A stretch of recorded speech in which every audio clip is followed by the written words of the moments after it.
오늘 함께 은혜 받으실 하나님의 말씀은 민수기 29장 1절의 말씀입니다. 제가 봉독해 올립니다.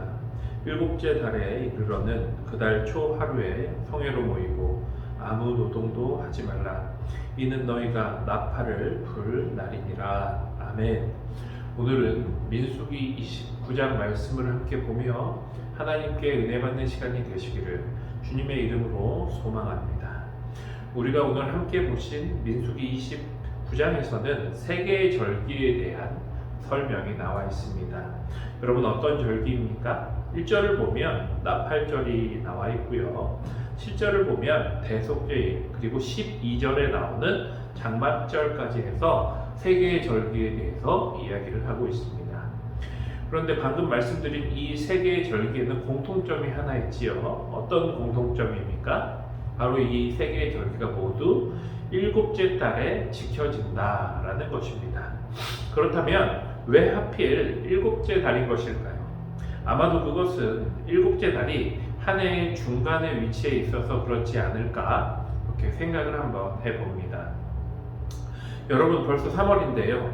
그런데 올해 초에 세워진 계획들 어떻게 잘 이루고 계십니까? 아마도 많은 분들이 잊어버리시거나 혹시 포기하신 분들도 계시지 않을까, 그렇게 한번 생각을 해봅니다. 그런데 한 해의 중간인 일곱째 달 정도가 되면 또 얼마나 많은 사람들이, 얼마나 많은 이스라엘 백성들이 하나님을 잊어버리고 세상으로 나가지 않았을까요?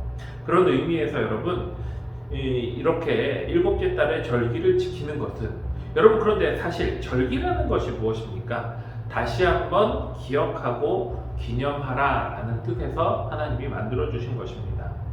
이제 광야 여정의 막바지에 다다른 이스라엘 백성들로 하여금 한 해의 중간 다시 한번 이 광야 가운데 하나님께서 함께 계시고 하나님의 은혜 가운데 신발도 또 옷도 문제없이 잘 살아나가고 있음을 다시 한번 되돌아보며 기억하며 다시 한번 하나님께 은혜에 감사하라 라는, 기억하라 라는 의미에서 일곱째 달 이렇게 세 가지의 절기를 지키는 것입니다.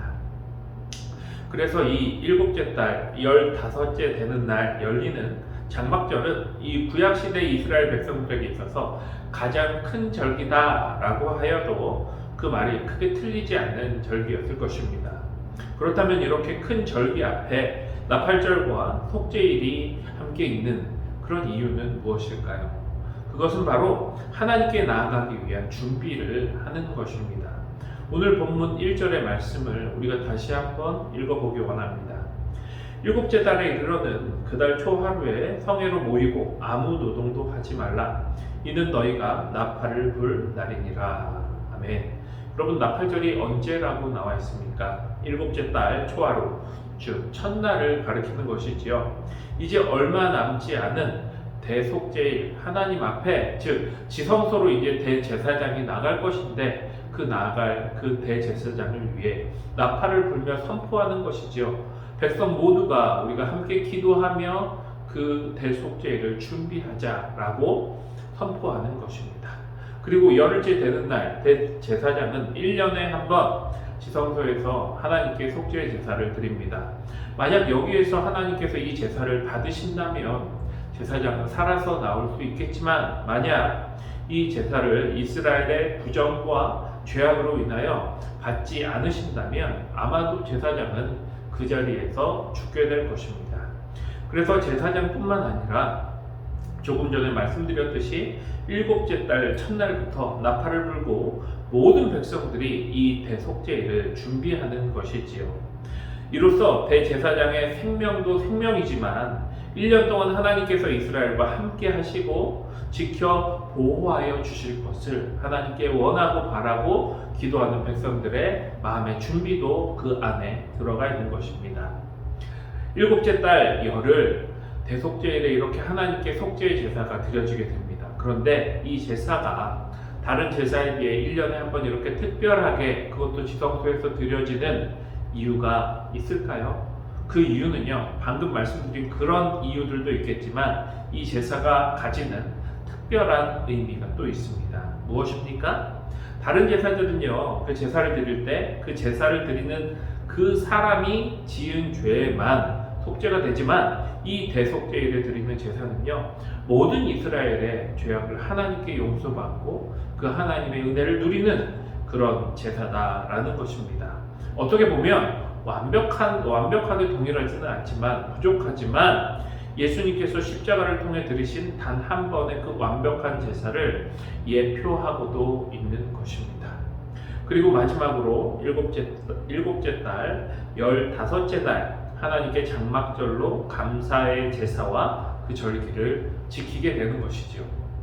이스라엘의 모든 죄를 용서해 주시고 지금도 함께 하고 계시며 앞으로도 자신들을 지켜 보호해 주실 하나님께 앞선 두 절기와는 다르게 이제 7일 동안 하나님께 감사의 제사를 드리고 그 절기를 지키며 하나님의 은혜를 기억하고 하나님께 더욱더 나아가기를 소망하는 것입니다. 여러분, 이렇게 이스라엘은 하나님께 나아가기를 준비하고 기억하였으며 감사하였습니다. 그리고 그렇게 함으로 이 험하고 힘든 광야 생활을 하나님의 은혜로 이겨낼 수 있었고 결국 가나안 땅으로 들어갈 수 있게 되는 것입니다. 그러므로 오늘을 사는 우리들도요, 이런 하나님의 가르침에 순종하기를 원합니다. 물론 하나님께서는 어디에나 계시고 우리들의 삶으로 하나님께 매일매일 예배를 드리고 하지만 또 하나님께서는 우리들에게 또 그들에게 절기를 허락하여 주심과 같이 우리들에게는 또 주일을 허락하여 주셨습니다. 비록 1년에 한 번 드리는 그런 대규모의 절기를 지키는 것은 아니지만 우리들 또한 하나님께 나오기 전에 우리의 몸과 마음이 하나님께 준비되기를 원합니다. 예배에 오기 전에 나에게 믿음으로 살아가기를 선포하고 하나님 만날 준비도 하시고 두렵고 떨리는 마음으로 기도하며 우리가 간구하기도 원합니다. 그리고 주일이 되면 정말 기쁜 마음으로 한 주를 지켜주신 하나님께 감사하며 또 앞으로 다가올 한 주도 지켜주실 그 하나님을 기대하는 마음으로 나올 수 있는 여러분들이 되시기를 원합니다.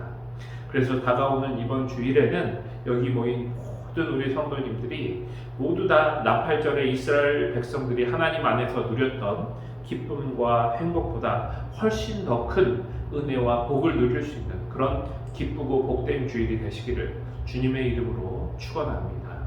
우리 함께 기도하겠습니다. 사랑의 하나님, 감사를 드립니다. 아버지, 오늘 말씀을 통해 하나님, 우리가 정말 하루하루 살아나감에 있어 매일매일 하나님의 은혜를 경험하고 하나님께 예배하는 모습도 있지만 하나님, 다시 한번 되새기고 기억하고 감사해야 할 필요를 깨달았습니다. 하나님, 저희도 항상 하나님 아버지 앞에 나아갈 때에 준비하는 마음, 감사하는 마음으로 나아가게 하여 주시옵고 오직 하나님의 은혜로 하루하루 살아나갈 수 있는 그런 주의 백성들이 될 수 있도록 주님 역사하여 주시옵소서.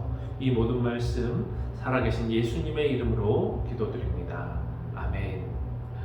우리 함께 기도하겠습니다.